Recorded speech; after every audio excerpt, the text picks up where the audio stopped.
So what's this whole thing about FSBO? What's a FSBO? Let's talk about that next.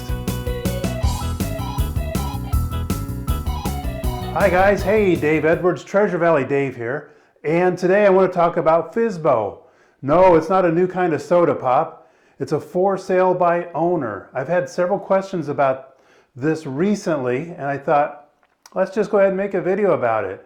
Because it is kind of a subject that comes up and I want you to be prepared for it. So what is a FSBO? Well, it's a for sale by owner, meaning the owner is going to sell the house by himself. And you've probably seen enough HGTV, so you kind of know what this whole process is about and things like that. But I wanted to give you a little bit of a different perspective on things. So if you're a seller, what would be some of your motivations for going it by yourself, for entering a whole new profession of selling real estate? Well, almost invariably, the answer is to save on the commission. I get it. Nobody wants to spend any more than they have to, right? And sometimes it's not just the amount of money involved, but it's also the value. So kind of keep that in mind as well. But let's say they do end up keeping a couple extra bucks in their pocket. What are they giving up in the process? Well, one thing is, by definition, they're not using an agent. So all those tools that agents use, a for sale by owner won't be able to use those. Probably the biggest one is the MLS system, the multiple listing service. And that's where us as agents, we put our houses for sale in the listings. And then that means that other agents can see them, other agents around the world can see them, and also this information gets pumped out to just hundreds and hundreds of websites like your Zillows and Redfins and Realtor.com and things like that. So that's a great tool for us agents, as professionals in the business. Other things are the experience that we have in knowing how the process works, coming up with resources to fix things along the way, whether it's a new roof, whether it's a cloud on the title or different things like that. Agents have those tools and have that experience, and a seller, unless they were an agent or are an agent, then they wouldn't have those things. But dadgummit, they're going to save that commission. Are they really though? So let's just say it's typically, you list your house, there's 6% commission. 3% of that typically goes to the buyer side, 3% typically goes to the listing side. You're a FSBO, you're going to save 6%. Well, most FSBOs actually budget into that, whether they want to or not, to give the 3% to the agent that comes with the buyer. So now the sellers really save 3%. So that's half of what they were selling. But when a house that goes on the market with FSBO, it attracts a certain kind of buyer. Obviously, each case is different. It depends on the house, location, stuff like that.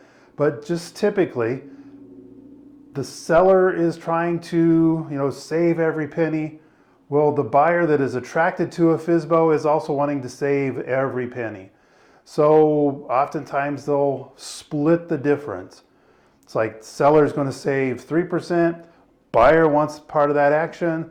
So then the seller saves 1.5% and the buyer gets the house at 1.5% less. So that's typically what we see. So the seller's really not making a whole lot of extra money, 1.5%. And then there's a bunch of other things that the seller has to do too. But the mentality, and that's going to the next subject. What does a FSBO mean to you as a buyer? Like I say, there's some buyers that are really attracted to FSBOs because they get to save the money. They get to split the savings that the seller would otherwise enjoy. So the buyer comes in and they're perceiving that they're going to get a deal. So that's what they're attracted to that for. Another reason that a seller might be going FSBO and you as a buyer need to be aware of is there might be something wrong with the house. And it could be something physical, structural, electrical. It could be, a cloud on the title. Maybe there was a mechanics lien that never got taken care of and things like that.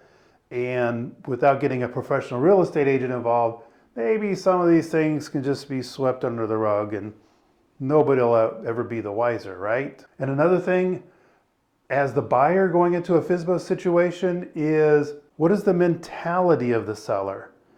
It's possible that the seller is wanting to, I'll just say it, has that greedy mentality. They want to grub, get every penny they can. And so the whole transaction is going to be like that. It's like you come in, you have your home inspection, you say, gosh, the furnace doesn't work anymore. It'd be nice to have a house with a furnace. Mr. Seller, can you go ahead and get that fixed? And that kind of a seller that wants to keep every penny for himself may not fix it, may have, cousin Larry come in and do something to make it work for a couple days, and you might not be any of the wiser. So it's that kind of mentality that's like, I've got to keep, it's like Mr. Krabs on SpongeBob. Do you guys remember that? It's like every little dollar he's had, it's his little babies. He's not going to let any dollar get away. Sometimes that kind of manifests in FSBO sellers. Throughout the transaction, there's things that you want to make sure that you get as the buyer that an agent, if you're working with an agent, is going to make sure that you get. And that would be like the seller's property condition report. That's where the seller comes out and tells you the things that he knows is wrong with the property and answers other questions as well. You may not get that if there's not an agent involved. So, but you as a buyer, can you just go to a FSBO? You've been out looking at houses for a while. There's an attractive house over there, for sale by owner on the sign. Can you go in there and make an offer, negotiate? And the answer is, well, sure, why not? It's a free country, right? But let me ask you this. Have you been out with an agent already? Have you signed a buyer's representation agreement? If you look in the not so small print, it's right there. It says that you've hired the agent's broker, to help you find a house. If you find a house and you go outside of that agreement, then you're still liable to pay some amount of fee to the other agent / other agent's broker. So if you've been out looking at houses, you see a for sale by owner on the weekend, your agent, but you don't want to bother him. It's the weekend, right? So you're just going to go take a look. You start a conversation. The FSBO seller comes out and says, you know what? I've had so much headache with this process. I'll give it to you at this screaming deal, and let's just move forward. Then you sign whatever contract he has written up on his yellow pad, and off to the races. But if you had that representation agreement with that other agent that's been out there every time that you needed to see a house, he's still going to do something. So just know that that's out there. But if you haven't signed a representation agreement, yeah, Bob's your uncle. Go out there and do the best you can. And there are some things that the state requires. An agent involved is going to know this and make sure that these things get addressed. But in case you're out there on the weekend and you're wheeling dealing with the FSBO seller, make sure that you get that seller's property condition disclosure. Depending on the age of the house, you may be getting a lead-based paint disclosure, and these are required forms, under penalty of, I guess, the law, but that you definitely want to make sure that you get those. And another thing you want to make sure that you get is a clear title. Do you know who really owns this? Is it the person that greeted you at the door? Is it somebody else? There's going to have to be a title search. Even a preliminary quick look at the public records to find out, is this guy actually the guy that can make the decisions? And it might be a family member or something like that he's representing. Even though he's not a professional agent, he's acting as one. So should know this stuff, right? Well, doesn't mean that you know it. That's why it's always good to have an agent by your side. So along with a clear title, make sure you get a home inspection. So what's that all about? Well, that's when you, in the contract, you reserve a certain amount of days that you have the right to have an inspection done at the house all the utilities and everything turn on, and if something comes up in that inspection, you can back out of the transaction, get all your earnest money back, no harm, no foul, and just move along. So that language should be in that contract that your FSBO seller wrote up on his yellow legal pad, right? Just because it's a legal pad, don't make it a legal document. But there it is. We want to make sure that that language is in there so you can have your inspection. You can have your representative, your inspector go out and work on behalf of you to find out what's the real condition of that house. And that kind of dovetails in with the contingency clause. That would be the inspection contingency. When you have an agent and they're using the pre-made forms that are put together by their association, they have lawyers that go through this every year and make sure that the forms are as user-friendly as possible, easy to understand as possible, but yet still legally binding. And in that form, you'll typically have various different ways of having a contingency to get out of the contract if something comes up. For instance, the inspection, like we just talked about, something in the inspection you don't like, exercise your contingency and move along. But let's say that interest rates shoot through the roof. Oh my gosh, if you're using a real estate agent's pre-made form, there's a contingency in there that gets you back out, gets your earnest money back, and you can move right along.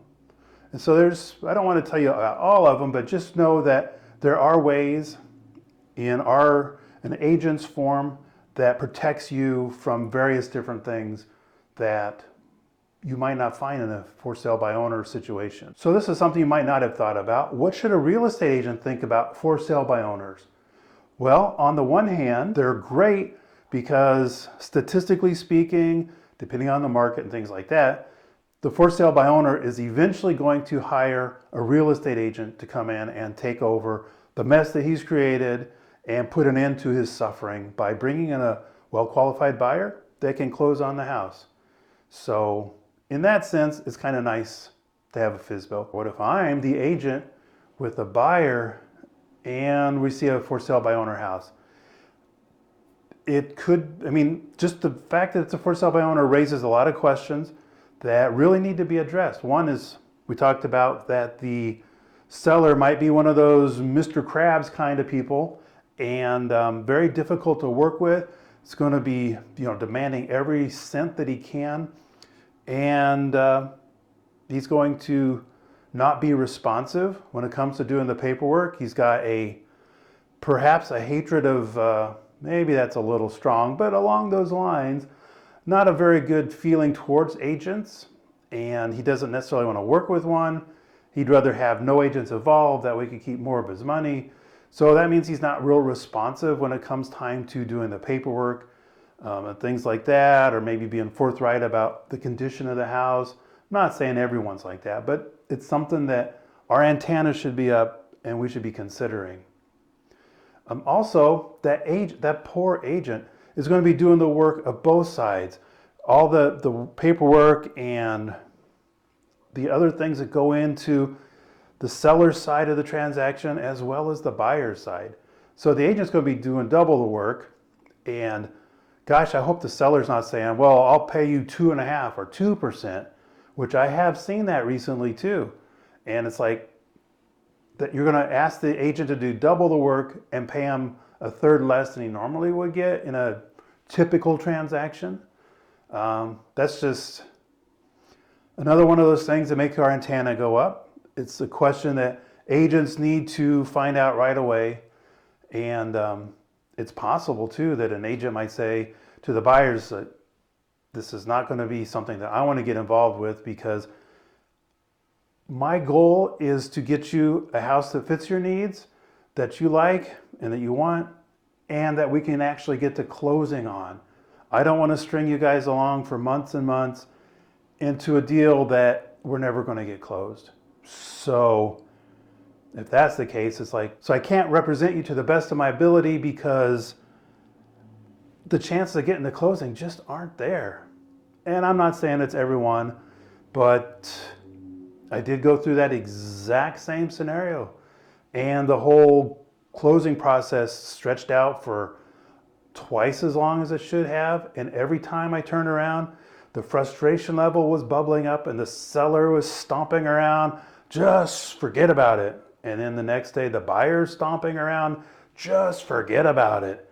And as an agent, I don't know why you'd want to put yourself through that. So to kind of wrap this up, for sale by owners, good or bad, it really depends. Every situation needs to be judged on its own merits. It might be a great thing. It might save a couple bucks for the seller, and the buyer, well, maybe not so much.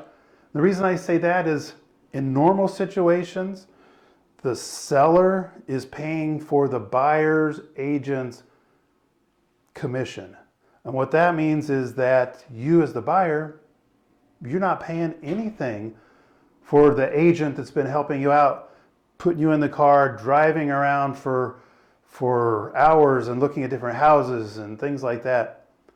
You're not paying them a penny. So kind of keep that in mind. You get a lot of value for this agent and it's not costing you a penny. I think there's a lot of value in that.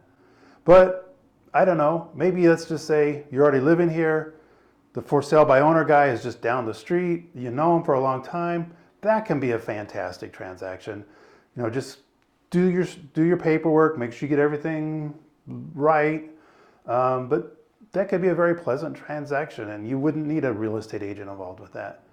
But there's so many other situations where you probably should. So for sale by owner, for a seller, you're not saving 6%. You may be saving 1%-ish.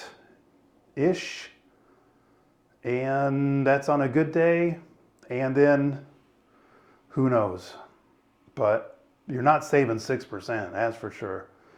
And you don't have access to all the tools that's going to get your house sold even faster. So your house may stay on the market longer. You're not going to be saving nearly as much money as you thought. Is it really worth it? I guess if you got the time and maybe you have some past experience, give it a shot. If not, there's plenty of agents out there that would be more than happy to help you. And as an agent for sale by owners, I'd say go in there with your antenna up, ask all those important questions, feel out the situation, and if it's going to be okay, then more power to you. But if something looks like it's going to be hinky and it's going to impact you being able to do your job, being able to give the best service for your buyers, maybe you want to pass on that. And let your buyers know exactly why you're stepping out. I'm glad that I was able to shed a little light on that. Like I say, answering a question or two that I got recently. And if you have any questions that you'd like specifically answered on video or just in general, please give me a call, text, email, smoke signal, telegraph, I don't know, something out there. And also, let's say you're not in the area and you're curious about, should I move to Idaho? Please give me a call. I came from someplace else. Treasure Valley Marine came from someplace else. Treasure Valley Steven came from someplace else. And we have all this experience about relocating. We've got some answers to questions that you may not even have known you had the questions yet. So please give us a holler, reach out to us. We look forward to helping you. And to wrap this up, as always, this is Treasure Valley Dave, looking forward to helping you get home